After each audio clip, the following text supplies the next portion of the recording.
বড় বড় তুমি পাগল নাকি? বড় বড় চিংড়ি মাছ নিয়ে এসছো কেন?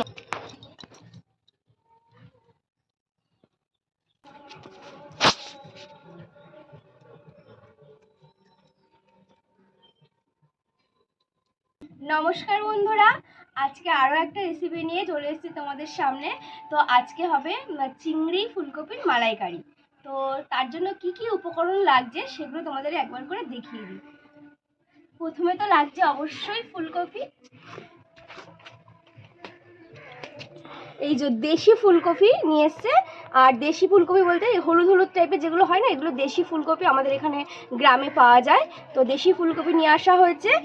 আর নারকেল, একটা গোটা নারকেল লাগছে। আর লাগছে বড় বড় চিংড়ি মাছ। তো এই যে লাফাচ্ছে, দেখেছো বন্ধুরা লাফাচ্ছে কিরকম? এই সাইজের চিংড়ি মাছ নিয়ে আসা হয়েছে। আর লাগছে আলু ছাড়িয়ে নিয়েছি। আর মশলা লাগছে জিরে ধনে বাটা, কাঁচা লঙ্কা বাটা, আর লাগছে পেঁয়াজ আদা রসুন টমেটো বাটা, হলুদের গুঁড়ো, আর লাগছে পরিমাণ মতো লবণ। আর এটা হচ্ছে লাস্টে আমি দেবো যে মশলাটা, এর মধ্যে আছে জিরে, তেজপাতা আর গোটা গরম মশলা। এটা শুকনো কলায় ভেজে লাস্টে দেবো। তো এই কটা উপকরণই আমার লাগছে এই রান্নাতে। আর দেখতে থাকো তোমরা, ভালো লাগবে, আশা করছি ভালো লাগবে। তো চলো আমি শুরু করে দিই রান্নাটা। আগে তো কোটাকুটি করে নিতে হবে, চিংড়ি মাছ কাটতে হবে, নারকেল কোড়াতে হবে। তো করে নিয়ে তারপর রান্নাটা বসিয়ে দিচ্ছি, দেখতে থাকো তোমরা। তাড়াতাড়ি হাত চালাবে কিন্তু।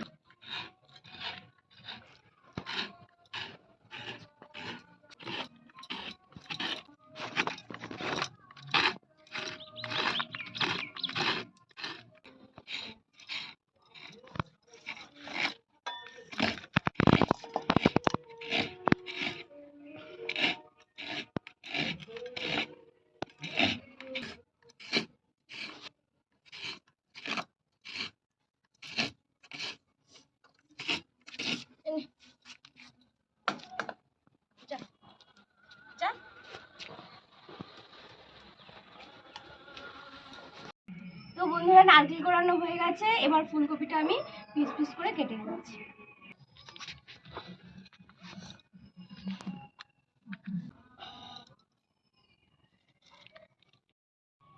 তো ফুলকপি আমি এরকম সাইজ করে করে কেটে নিয়েছি, খুব বড়ও না খুব ছোটও না, মাঝারি সাইজ করে কেটেছি। আলুগুলো আমি মাঝারি সাইজ করে কেটে নিচ্ছি।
নিয়ে আসো, শিল নিয়ে আসো।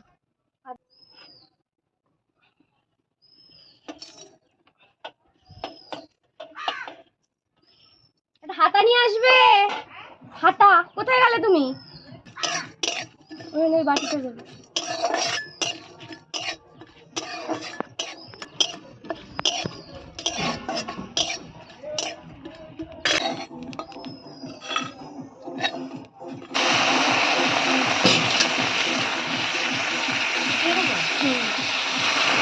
এর মধ্যে একটু নুন দিয়ে দিলাম।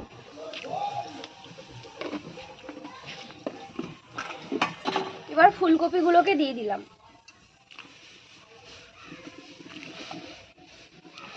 আলুগুলোকেও দিয়ে দিলাম।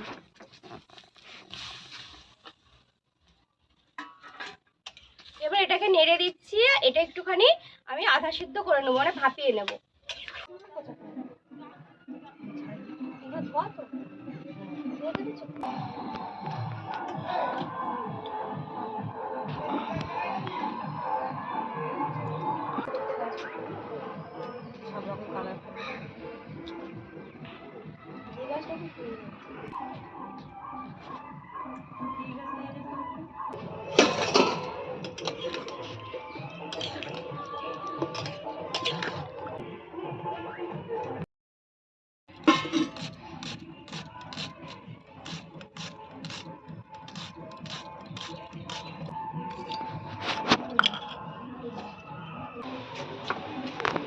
তো বন্ধুরা, আমার আধা ভাপানো হয়ে গেছে আর ফুলকপি আলু। এবার আমি এটাকে নামিয়ে নিচ্ছি।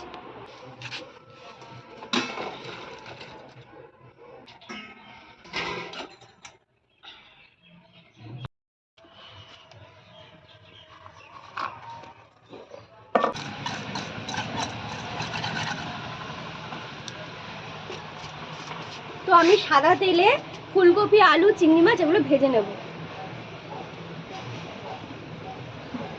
তো বুজিগুলো যেগুলো কাটছে না, এগুলো কেটে গেলে তারপর বুঝতে হবে যে তেলটা গরম হয়েছে।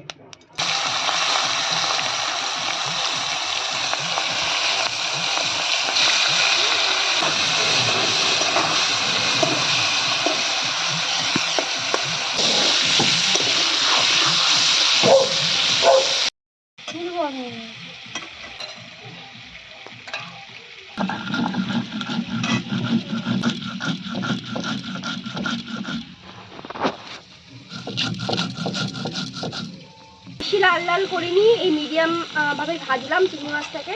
এরমই খেতে ভালো লাগবে এই রেসিপি। তেলে আমি এবার ফুলকপি আলুটা ভেজে নেব।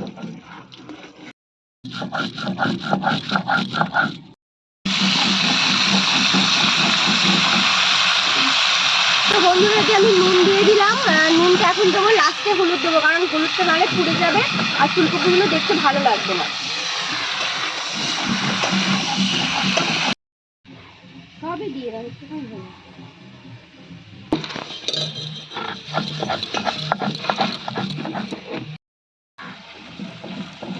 এবার সানরাইজের কাশ্মীরি লঙ্কাটা দিয়ে দিচ্ছি, শুধু কালারের জন্য।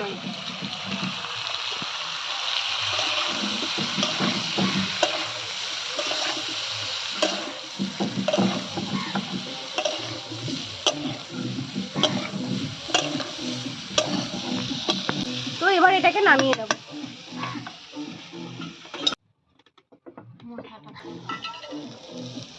আদা রসুন দিয়ে দিচ্ছি।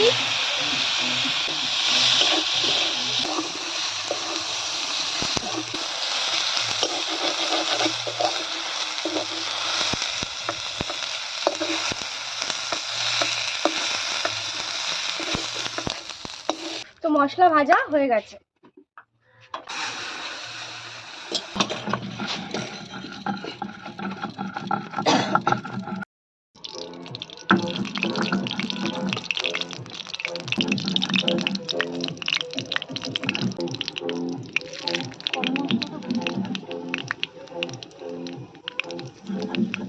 গোটা গরম মশলার প্যাকেটটা কত? বেলা হয়ে গেছে, কিছু বলে না। তুলে দিচ্ছি।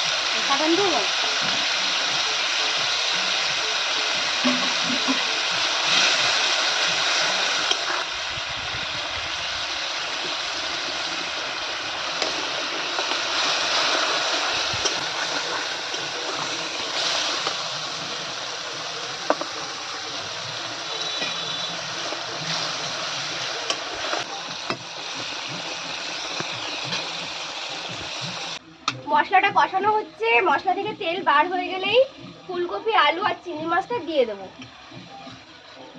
দেখুন বন্ধুরা, মশলা থেকে কিন্তু তেল ছেড়ে দিয়েছে। এবার আমি ফুলকপি আলুটা দিয়ে দিই।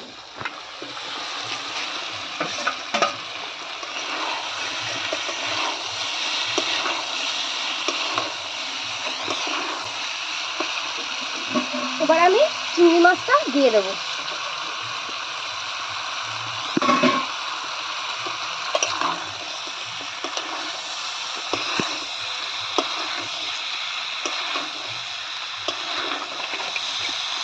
এটা কষানো হচ্ছে আর আমি ওইদিকে নারকেলের দুধটা বার করে নিই।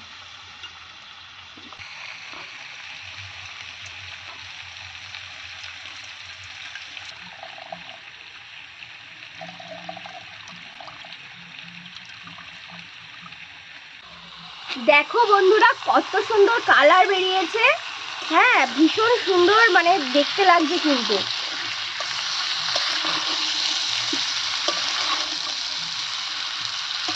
এটা একটু কষানো হোক। তো বন্ধুরা, এই মশলাটা দিয়ে ফুলকপিটা একটুখানি কষিয়ে নিয়ে তারপর হচ্ছে নারকেলের দুধটা এর মধ্যে দিয়ে দেবো। কষানো কমপ্লিট হয়ে গেছে আর তেল ছেড়ে দিয়েছে তরকারি থেকে। দেখো, এবার আমি নারকেলের দুধটা দিয়ে দেবো।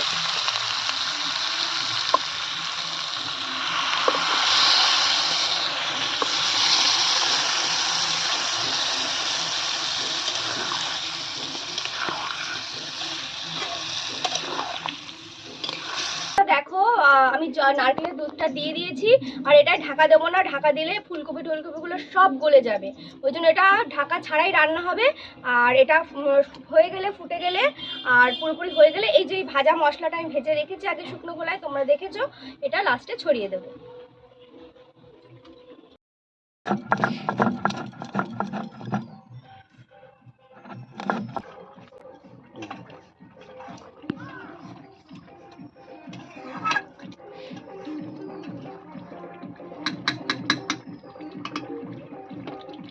তো বন্ধুরা, আমার রান্নাটা হয়ে গেছে। তো আমি এবার ভাজা মশলাটা ওর উপরে ছড়িয়ে দেব।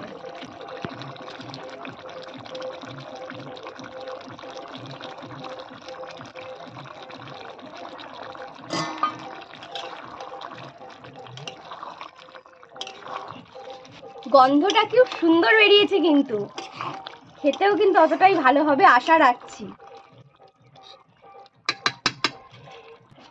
তো এবার এটাকে নামিয়ে নিচ্ছি।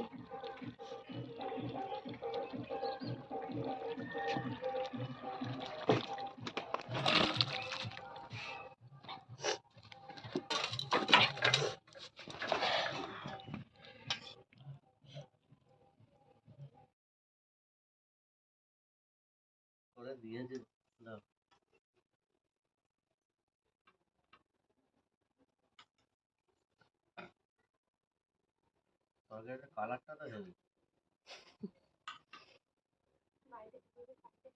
হয়েছে, এতটা ফাটাফাটি।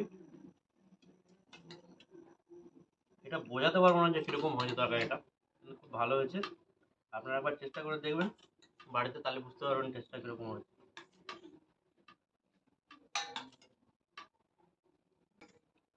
তো খাচ্ছে ও, থাক। আমার তো আর টিফিনও দিয়ে দিয়েছি। টিফিনে আর একটা দাদা আছে, ওখানে খাবে। সেই দাদাটা আমার রান্না খেতে ভালোবাসে, এটা নিজে বলছি, তার জন্য না। তো যাই হোক, তো আজকে এই পর্যন্তই বন্ধুরা। অবশ্যই বাড়িতে রেসিপিটা তোমরা অবশ্যই করে দেখো, আর তোমরাই করে আমাকে কমেন্টে জানিও যে কেমন লাগে এই রেসিপিটা খেতে। তো আজ এই পর্যন্তই।